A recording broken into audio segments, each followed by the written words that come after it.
podcast. I'm Melissa. Gonzo is currently not here, but this is our guest Hillary this month. Do you want to introduce yourself? So briefly, I'm Hillary Diane Andales. I'm an international student from the Philippines. I'm a freshman living in Next, and it's been awesome being here so far. So cool. So I know you're I guess a bit older for a freshman because you took a gap year. Mm-hmm. So did you want to just talk more about reasons you took a gap year, what you did during your gap year and how that experience was? Mm-hmm. Yeah. So to be honest, the main reason why I took a gap year was because I burned out in high school, and knowing that I committed to MIT, I was committing myself to a rigorous education. Mm-hmm. So coming out of high school tired and burned out, I wasn't necessarily in the best mental state to go straight into college, especially as an international student. I knew it was going to be hard, so I made a choice to just take a break and just rest, let my mind rest, recalibrate my attitude, and it also coincided with a time when I got a lot of opportunities, and I got a lot of opportunities and invitations to speak about science at many events, at schools, at conferences, at all these happenings all around the country. They would invite me to speak about science, and I thought that was really cool. So that was something I did, and I thought I got the opportunity to travel as well. I got to travel all across the Philippines, and I also had the chance to speak at the UN in Vienna. So that was really cool, and all the people I met, they really helped me grow as a person. So that was a really great gap year. Wow, that's super cool. You spoke at the UN. I guess, what did you speak about?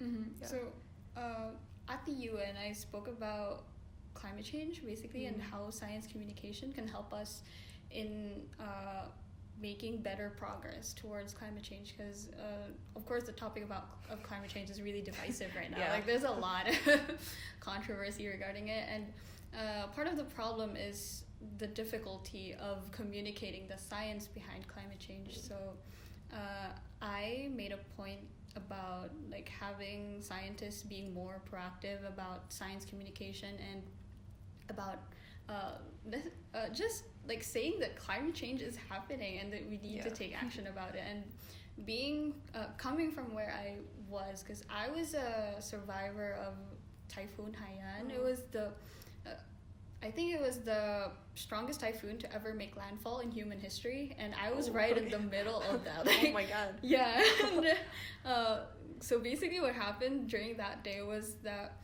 I live right by the Pacific Ocean, and it's just from my house, just 1 kilometer straight, it's the Pacific Ocean. And so when the typhoon came, when it made landfall, all of the wind essentially blew the water into our house, and it filled it up. Our house only had 1 floor, so it filled up in just a minute. So we had to run to the ceiling, and just for 8 hours we were holding on to the ceiling, and I thought that was the end, to be honest. But yeah, I mean, so, and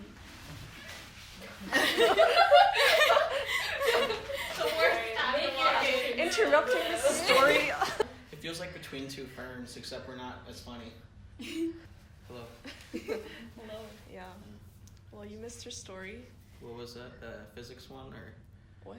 Is it the physics one? What physics one? I don't know. All I know from your Twitter is you do a lot of physics stuff. We haven't talked about physics. Huh? We haven't talked about. We haven't physics. talked about physics yet. What was your story? What's your story? Basically, I was talking about one of my experiences during my gap year, where I got to speak at the UN. Last September. Yeah. Awesome. Cool. That's what we were talking about. What was that like? So that was really it was an honor for me, basically, to be there. It was really awesome, having my voice be heard, and my experiences and my thoughts. And yeah, basically I was talking about how science communication can move us forward faster in our fight against climate change, and how scientists need to be more proactive about all of this, and how policymakers should listen to the science, basically. Yeah. So you went up there and you told them, y'all are dumb, listen to us, we're smart. basically, but a more polite version of that. Awesome. Yeah. Cool. Was this in New York City? No, it was in Vienna, actually. In Vienna? Austria. Did you Did you see the Philharmonic Orchestra? I didn't have the time, Oh, sadly, man. so yeah. Wow. Yeah. That would have been great though. Yeah. Yeah. What food do they have there? Do they have food in Austria? Schnitzel. I tried schnitzel. So basically, I was talking about my speech at the UN, Yeah. right? And during my speech, I cited my own personal story and my personal experience about Typhoon Haiyan, the strongest typhoon to ever make landfall in human history, and I survived that. I was right in the middle of it.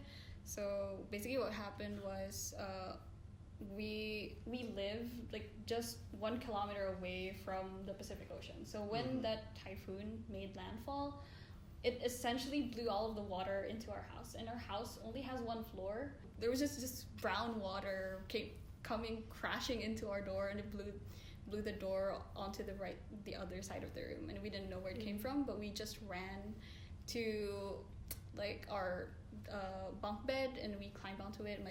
My dad punched a hole into the ceiling, and we just held on for like 8 hours, and so thankfully none of us got hurt, and we all came out of that safe and sound. But unfortunately, like, there were thousands of people who died after that, and it was such a eye-opening moment for me about how everything could change in just like a few minutes. And that was, for me, that was a signal that we needed to like really be thinking about how we were going to act with these extreme weather situations, since because of climate change we're going to be facing so many more extreme weather events. So that was one of the stories I cited in my speech, and I hope that it would make them, like, coming from a survivor of a disaster of that scale, I wanted them to see the impact of that. And it's gonna be more like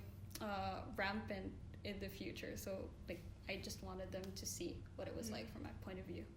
So yeah, it's a really wild story. yeah, like, it is wild. yeah. So I guess like going from that to like MIT. Yeah. Honestly, we'll talk about the fire hose. Yeah. So then you arrived at MIT, and all of a sudden you saw a stream of water coming Exactly. at you. It is very much like that. You had your gap year, and I imagine you were still on like the 2022 Facebook page. Yeah. So like, would you just see posts in there and just be like, oh no, this is what I have waiting for me. Here we go. Well, I mean, the 2022 Facebook page wasn't really active in terms of just posting about like all of the papers that had to be done. None of that. It was just event promotions basically. But most of the MIT stuff that I knew came from confessions, but I took it with a grain of salt though. So yeah.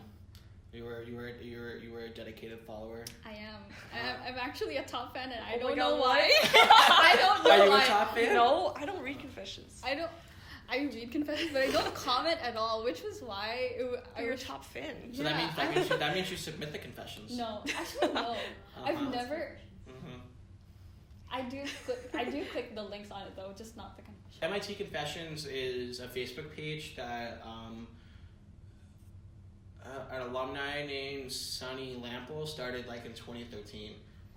So pretty much the idea is it's a Google form where some people just submit confessions about like MIT, their life at MIT. And actually, like, I didn't realize this, but the first confession was actually I killed a man. So the page had a great starting point. But yeah, so it's been alive for that long, and I don't know. It's a wild story. It's ups and downs.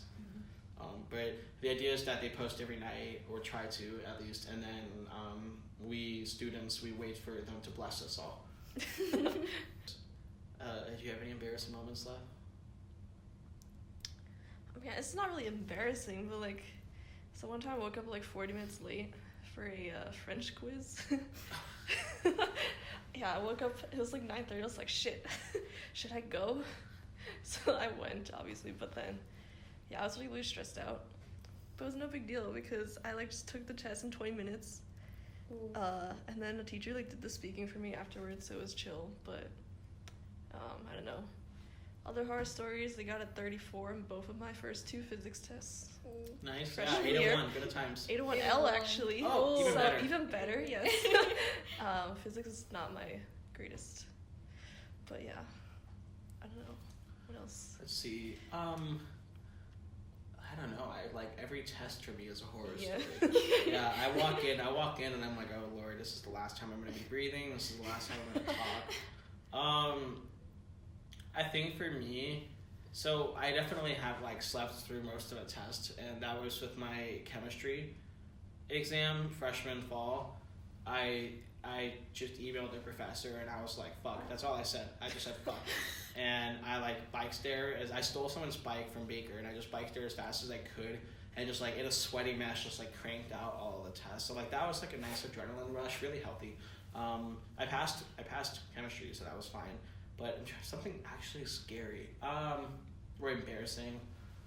I don't know. I've had a lot of embarrassing moments. I think it's embarrassing how many I've had and have to like. All right, try to give filter us down. one. Huh? Give us one. I'm trying to think. It's like when it's like information overload and you just can't pick anything in particular. Yeah. So in the continued chronicles of Gonzo hating biology, I am now in freshman bio. And in lecture the other day, they were talking about electrophoresis, which is where you use like an agarogel to shock like clumps DNA molecules, and like the lighter DNA like goes further along the thing, and then the heavier ones stay closer to the front. So that's how you can like I essentially sequence DNA, like figure out is it adenine, thymine, guanine, cytosine, and so like and he was just like, how does this stuff work? So I like raised my hand and I was like, you shock it, and he's just like, oh you shock it. Okay, good. How do you do that? So I just said with electricity. And he just like to the class, like, hey, you're that guys. We use electricity to shock things. And so he kept like asking me these questions, and it was just obviously I have no self-respect for myself anymore because that's what 4 years of MIT does to you. But like apparently it was bad. Like my friends texted me later, they were like, "Wow, Eric Lander roasted the shit out of you." So that was recent. Yeah, how about you? Any embarrassing moments? Fortunately, none so far. I mean, I can't think of anything right now. Really nothing? Okay. Yeah. Well, actually, I saw Stephanie once, who is currently controlling the camera, while I was like biking, and I went to stop my bike, but I didn't brake fast enough, and I ran into like a barricade thing. Oh, I've done that too, actually. Oh yeah, and it's so Wait. annoying. Oh, I have so many embarrassing moments from biking. So, any boys or girls in your life or in betweens? Oh, nah. No, Nah. no, you're not looking for that. No. Oh, Not looking for that. so I asked that because the next question is about the November rule. I guess November rule is basically, it's like, is it freshman specific or not? Freshman specific. Yeah, like freshmen should not get into any like romantic relationships or anything of that nature, I guess, like before November, so that you like establish your own community and like, I don't know, find your like own friends instead of just depending on like, especially an upperclassman Yeah. who has like their friend group already established. So What did you think about the November rule coming in as a freshman? And have you been tempted by it? Oh god. I actually think it's a good rule. It's a handy rule. It was made for a reason. And I think the reason's really compelling enough for the rule to be good. Yeah. But have you broken it? Like, No. oh. That's PNR. That's what PNR is for. I'm You? doing it right. You're doing it right. Like, it's okay for freshmen together to just kind of get it on, but like, you know, and then a lot of people will leave college, high school, and they come here and they're like, oh, we're free. It's PNR. We can do shit now. So yeah. Did you break the November rule? no, did you? I plead the fifth. That's a yes. Yeah, that's all I have to say about that. I thought the November rule applied to freshman relationships too. Eh. Not really. Okay, like they can hook up, but like relationships are questionable. Yeah, Yeah. I do agree. Yeah. Like there was like these two people like during orientation who were like holding hands and shit, and I just went up to them and I was like, think about it. But yeah, so you're halfway through your first semester at MIT. What has surprised you so far? What has surprised me? I don't know, just how fast-paced everything is. Like, everything moves forward really quickly. Like, my physics class is moving through it, like, zipping through so much, so fast. Yeah. You 801 or 80? Yeah, 801. How's your group for teal? Oh, yeah, we're good. We're doing fine. Yeah. Yeah, because I hear people don't like teal. I have mixed feelings about teal. Yeah, teal's horrible. I hate it. I kind of like it. I kind of don't. I don't know. I don't know what to feel about it. Do you want to explain what teal is to our lovely watchers or listeners? Oh, basically, so teal is this revolutionary new format of physics education where instead of just a professor speaking in front in the conventional lecture style format, students are divided into smaller groups of 3 and then into tables of 6 or more than that, where they solve problems together. So it emphasizes more on peer feedback, problem solving, and all of that, like, initiative, instead of just one-way communication that you do in lecture style. So that's what they are trying to get to, but some people don't like it. I have mixed feelings about it. So how about you? What do you feel about? Oh, did 801L, right? Well, yeah, but I did 802, which is also teal. Mm-hmm. So How is it? I mean, I like the concept. I mean, it seems like a good concept, right? Like, doing the problems. I don't know if I actually liked it in practice, though. Yeah. I mean, I also just don't like physics, so, like, that could just be me. Wow, call her out, huh? Yeah. What course are you trying to be? I'm trying to be course 8. Course 8? Oh. Yeah. We'll see how long that lasts. Well, I believe. I'm trying to make it last. Commit to it. You're trying to what? I'm trying to commit to it. Commit to it? You could do 6-1, 8 flex. I'm gonna do 8 flex. 8 flex? Nothing 6. Oh, nothing 6? Okay, good. Nothing 6. Yeah, course 6 is horrible. Why would anyone do that? Yeah. Yeah, no, teal is, like, pretty, like, so for me, coming from small town, like, I'm very, I was pretty slow to learn, like, the concepts and stuff, but I took it for 6042, which is math or computer science, and, like, I was in a group with really freaking smart people, and they would just work through the problems insanely fast. And so the team coach would just be like, all right, did everybody get that? Everybody understand that? And, like, the 7 other people would say, yeah, we got it. And I would just be here like, no.